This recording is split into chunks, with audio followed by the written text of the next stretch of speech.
I had to have this hard conversation with him, and I said to him, the business is worthless.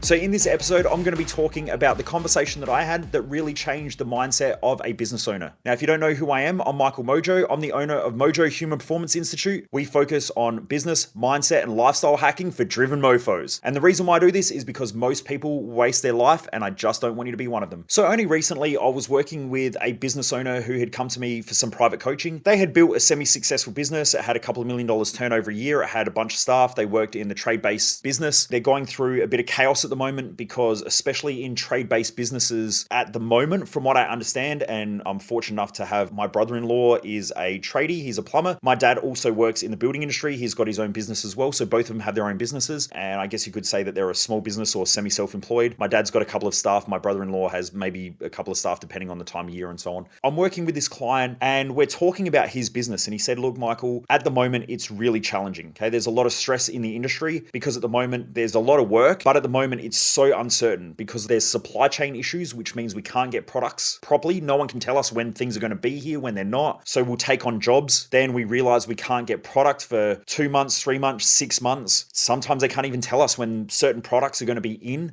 So we can't even go to a builder and say, this is when it'll be in. Builders are pressing us because they need to get more buildings out because we're going through a bit of a boom, I guess, at the moment in the building industry. So more and more people are buying houses and property. So there's a property shortage. So developers and so on are pushing hard to try and get more allotments developed and more houses into the market. You've got more people buying property. You've got more people doing renovations. There was a stimulus package that I think it was the Australian government put out where they would give rebates and so on renovations and a bunch of other things. So the building industry is getting squeezed at the moment. Then you've had COVID, so you've got supply chain issues. Also, you've got inflation, so prices are going up. And if you quoted a price a year ago, that price may be quite heavily inflated because products and services have gone through the roof. Because that industry is growing quickly, you've also got a lot of people who are moving from employer to employer because they're negotiating price because they know that most operators are getting squeezed and need to get more work out. So because there's so much work, if you're an employee, you can go to the boss and say, well, I want more money. And if the boss says no, then the boss is fucked essentially because they've got to get all these jobs done that they've got a backlog on. So they're in this really chaotic time at the moment. It's really, really fascinating and interesting. And I was talking to my brother-in-law about this only a couple of weeks ago. Anyway, the first thing I said is, number one, you're a small business. You've got a couple of staff. There's a lot of chaotic things that are going to happen right now. But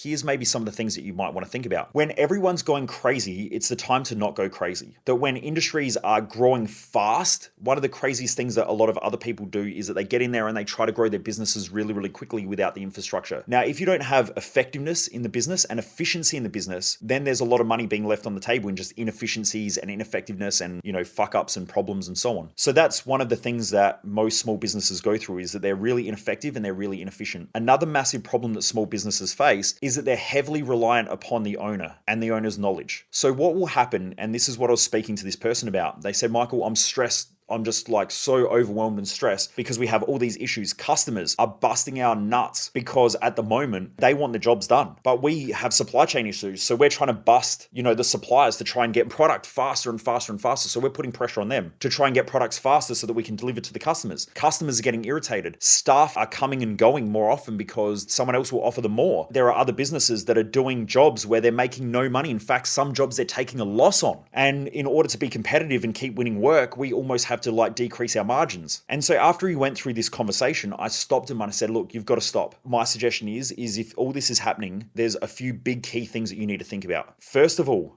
how valuable is your business? And where is the value in the business? And he said, well, we do great work and blah, blah, blah. And I said, okay, but let's just think about this in a different way. If you die, how valuable is your business? And he goes, well, we would probably stop overnight because the majority of things that happen in the business happen because of me. And I said, that's a problem. The value of the business is you. The IP or the intellectual property of the company is all in your head. So if the intellectual property is in your head, it means you're the valuable thing in the business, which then means that you can never step away from it. There's no controls, there's no checks, there's no measures apart from you. So you're pissed off and frustrated at staff consistently because you go, they fuck things up, they make these mistakes, they're unreliable. All of those things happen as a byproduct of having no process, no structure, very small accountability, and all of those things that when there is process and structure, it's all in your head. So you see the structure and you see the process, and you've got to keep telling people what to do. When staff make mistakes, you'll tell them off. And when you tell them off, they become more uncertain. They get more stressed. They feel more unfulfilled. So they'll go and find jobs elsewhere because they can get better money elsewhere. And they don't have to put up with a boss that puts all this pressure on them. And they feel like they're fucking up all the time. And by the way, how do I know this? Because I went through it in our own business. In fact, I've gone through it a couple of times where I didn't realize that I was the asset of our whole company. And in fact, my face is on the brand. Michael Mojo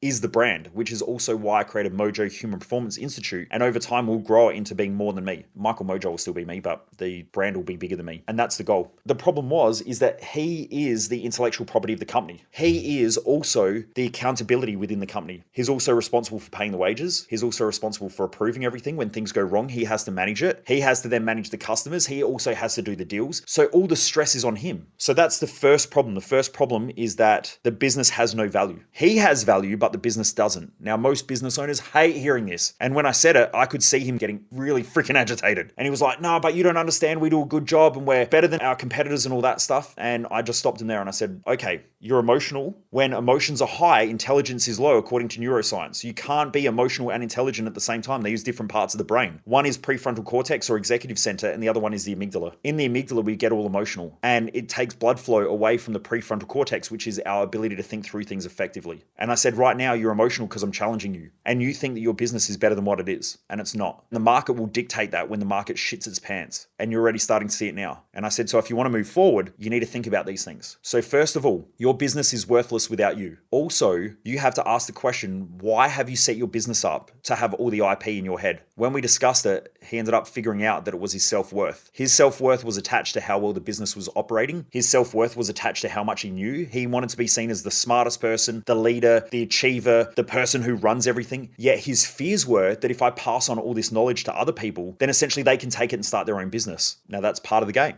And if they can, great, you've got another competitor. Go out there and beat them. Competition is great because it allows people to step up. Without my competitors, I wouldn't have the knowledge that I have. Our events wouldn't be as good as what they are because they keep pushing me to be better. Our competitors, when they come along and push me a little bit, I'm like, I ain't giving up because this is my highest value. This is what I live for. This is what I love. And I'm not lying down. I'm going better. I'm going bigger. I'm going to achieve more. I'm going to push harder. And that's that competitive nature coming out, which comes along when your values are challenged. Now, years ago, I would go through stages where that would happen, but I'd also get down on myself because I felt like I was losing the game instead of going, I'm going to step up. Also, great businesses don't happen in years. They happen over decades. If you want to run a business and you love running a business, then see it over an extended period of time and competitors will always come and go. There have been thousands upon thousands of coaches that I've seen who have come into our industry and come and gone. I've seen hundreds of people run events, run seminars, and they do them for a year or 2 years. Then they realize that they're a pain in the ass, they're a motherfucker, everything goes wrong, the shit hits the fan. And this is the same in any industry. If you think about your industry right now, whatever it is, competitors will come and go probably just as much as you eat food. I think most people think that running a business is easy, but when you realize that you don't get paid more for no reason. And there have been times in our business where I haven't taken a wage for 12 months. Not many people want to do that. Not many people are that dedicated. Not that many people are dedicated to waking up early and going to bed late and giving up their weekends and giving up Christmas and New Year's and all those things to make sure that their business operates effectively. The more you're dedicated to your business and the more it's a value of yours, the greater it's going to be. And so I explained this to him. What he started realizing was that if he doesn't educate people and if he doesn't teach people, then the company is worthless because he just doesn't give the business value. He has all the value on himself and he's only keeping that value because he's afraid. When I was explaining this, I could see his mindset starting to open up and realize that if he really wanted to make a valuable business, he would have to then put all the intellectual property in the business. Now, after a while, what happens is you get beyond a point where it's not a small business anymore and it starts to scale. When it scales,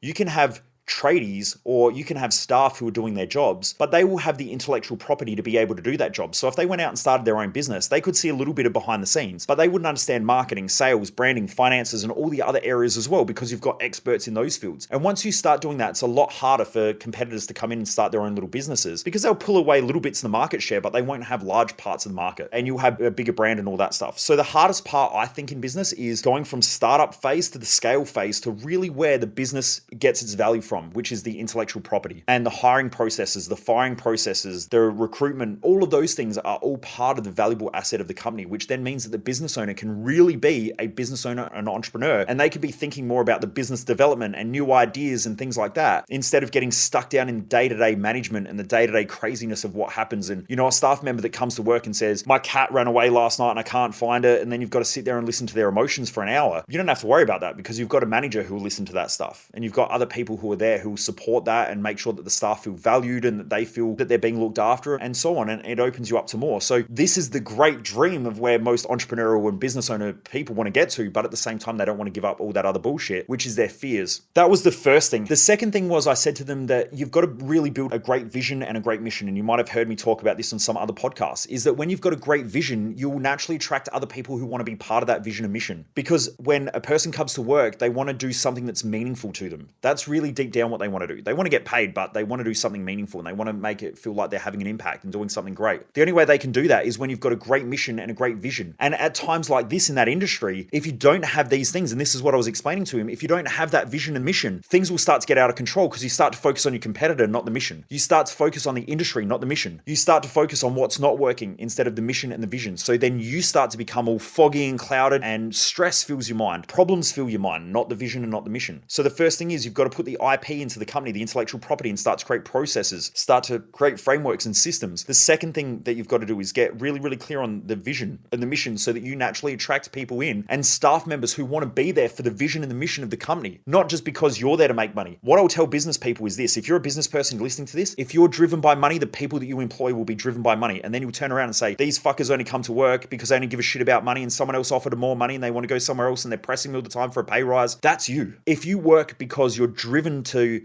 do what you love because it's meaningful, you'll attract people who come in and do what they love because it's meaningful as well. And you'll create a great culture, but that great culture will also, if it's managed well and you've got good intellectual property and good systems and frameworks and all of that stuff in the company, not only will you be paid well, but your staff will be paid well as well. And they will love coming to work. They will feel like they're there for a reason. So that's the second thing that I said will help them get through this chaotic time and this craziness. The third thing is your mindset. As a business owner or an entrepreneurial type person, if you're not consistently investing and working on your mindset and taking yourself out of the business to do that, this weekend, or depending on when you're listening to this, but this weekend we have our business and entrepreneurial odyssey. The one thing that I think is the biggest seller on that product, apart from being able to learn and surround yourself with other driven business owners that are all growth driven and so on. And most people are in the range of about $500,000 a year turnover to about $10 million. That's sort of the bracket of the people who come to that event. But they're all really growth driven. Not always at first, but what I say to them is that part of the value isn't just the learning of the content, surrounding yourself with other business owners that you can bounce ideas off of and create a great network of people. But the second thing is that you have to remove yourself from your business, and you have to think when you're outside of your business differently. Now, a lot of business owners just surround themselves in the same environments with the same people doing the same stuff consistently, and then they wonder why they're stuck. You need to pull yourself out of your business and have dedicated time away from the business to be able to think through things, but have it dedicated to thinking time and business. Because a lot of people go on a holiday and they party and they drink and they do all crazy shit. But that doesn't help the business. That just means that you get to decompress. And a lot of the time it's a distraction. Whereas when you have time outside of the business where you're focusing on working on the business, not in the business, it makes a massive difference. Even a couple of days. Like I'll see huge shifts and huge transformations just from 3 days. We do that every 90 days. And it's structured that way for a very specific reason. Because I find that most people can do about 90 days, about 3 months before they burn out or start falling apart in a heap. So every 3 months, if they get a reboost, they can keep pushing up to greater levels. So my suggestion is you need to have time outside of your business to work on the business. But the number one thing that you have to do if you're a business owner and an entrepreneur is to work on your mindset, because you have to consistently adapt and change as a person. And when someone says, like, I watch tradies go through this all the friggin' time. In fact, I've got a few people who I've only reached out to recently to try to get them into our course for that reason, because they're friends of mine. They'll work hard, they'll grow their business, their team will grow. And then all of a sudden there's a few issues that happen in the business and they end up back on the tools. When you're doing that, no one's running the business, no one's leading the business, no one's overviewing the business. You're back on the tools.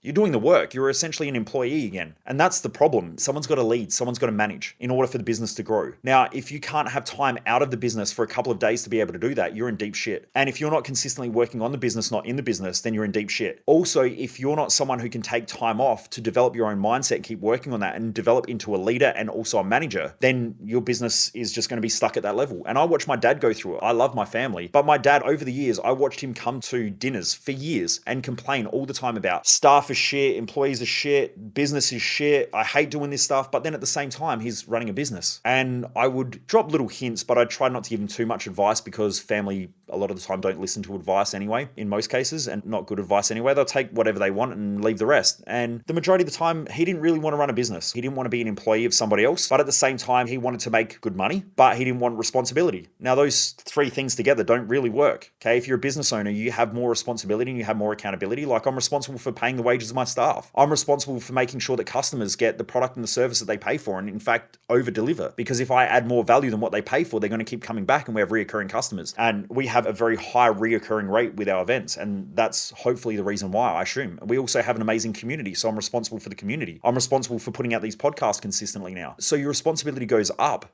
but you should love to do that. So you have to adapt from the person that you were when you started the business to the person you need to become. And I'm always thinking about that. And with my clients, I'm always asking them, who do you need to become to deal with the problems that you currently have so that you can grow to the next level? When you do that, you'll be way more effective, you'll be way more efficient, and you'll keep achieving more in your own life. So you want to make sure that you do that and really work on your mindset. This is why a lot of large companies spend a shit ton of money on corporate coaches, on development coaches, on experts that they bring in. They'll have advisors, all of those people, because it helps them make better decisions. And if you're surrounding yourself with very smart people who are very intelligent in their spaces, you will also become very smart and very intelligent in your space. If you're hanging around a bunch of dropkicks, you're probably a dropkick. Okay, I don't mean to say that in a harsh way, but that's the truth. If you're the one who has to pull everyone up all the time in your friendship circle, then maybe you're hanging around the wrong people. Maybe you're the linchpin. Maybe you're needy and they're needy, and that's it. You want to hang around other people who keep lifting you up to greater levels. And so you've got to surround yourself with people who keep pushing you into the new version of yourself. I remember over the last 6 months to a year, I've had to learn a lot about leadership and a lot about management. Now, a lot of people that I've come across think that management's easy and leadership's easy because they're the first people who criticize their leaders and their managers in business. It's not hard. It's just that it's a new skill set to learn. And so I had to go back and I had to study a lot of that. I had to invest in that. I've brought on some new mentors and some new coaches that I've got to be able to help me in those areas that I can bounce ideas off of and try and work things out. And then not only that, I had to become a new person, which means it fucks up my whole mentality. My psychology for about 2 to 3 weeks was shithouse because I went through something called an identity shift. And in our events, I've seen this, and I identified this probably about 2 to 3 years ago when I would watch people come to our events, and within about 2 to 3 months, they would fall into this just gap of feeling lost. And I couldn't figure out why. And then I was watching SAS Who Dares Wins with Ant Middleton, and he was talking about getting out of the army and going through this identity crisis where he didn't know who he was, what he wanted to achieve, and what he wanted to do. What I found was that if you're growing quite a lot mentally and emotionally, and you're growing as a person, you'll go through these stages where you learn all these things, and then all of a sudden, it's almost like this whole transition kicks in where you transition into the new version of yourself, but your identity hasn't quite clicked across yet. The learnings are there, but the identity hasn't. So if you're a business owner, you'll go through this identity shift where you go from being the employee to now a leader. That will create a gap where you feel lost. And you just feel really stuck and like, I don't know who I am and what I want to do. And you've got all these questions and you can't figure it out. It can be really emotionally exhausting. Now I just write it out. Like, there are times where I go through it where I'll just spend 2 to 3 weeks.